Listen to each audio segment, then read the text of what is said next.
Voilà, Monsieur Tony Sebati Gakour, bonjour. Bonjour, messieurs les journalistes. Vous êtes activiste de droits humains en province Nord Kivu. Dis-nous quelle analyse vous faites par rapport à la déclaration des députés provinciaux et nationaux pour ce qui concerne la situation sécuritaire en province Nord Kivu.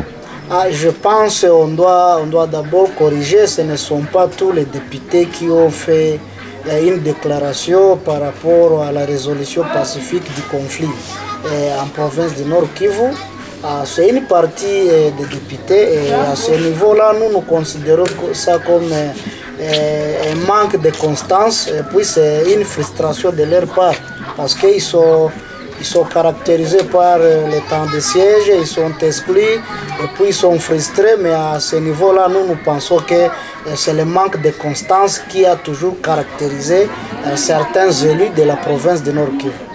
Il faut dire peut-être dialoguer avec le M23 une solution au problème sécuritaire dans la province. Non, les mécanismes régionaux ont déjà résolu cette question. Il y a l'accord du sommet de Luanda, il y a le processus de Nairobi, il y a le sommet de Bujumbura.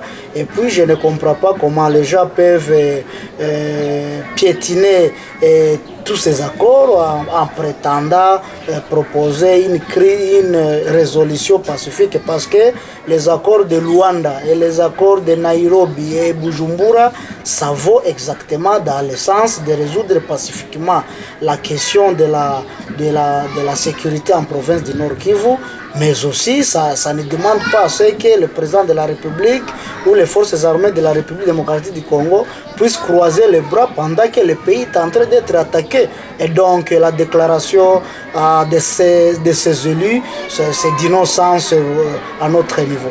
Mais certains acteurs de la société civile, de groupes de pression en province Nord Kivu, ont toutefois jugé la communauté des États de l'Afrique de l'Est, l'EAC, de ne pas assumer ses responsabilités dans la question sécuritaire à l'Est.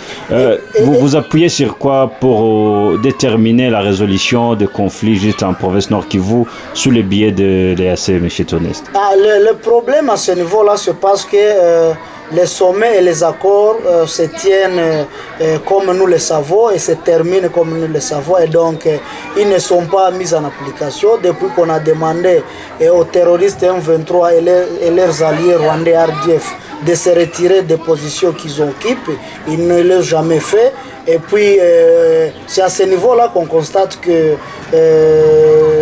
l'EAC n'est pas de bon cœur pour résoudre la question de la sécurité à l'est de la RDC, mais nous continuons à croire exactement aux accords de Luanda, du processus de Nairobi et de Bujumbura.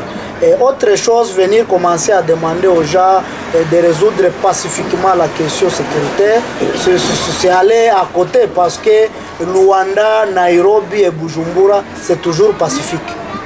Monsieur Tony Sebati Gakour, vous êtes activiste de droits humains en province Nord Kivu. Nous vous remercions d'avoir répondu à nos questions. Merci beaucoup.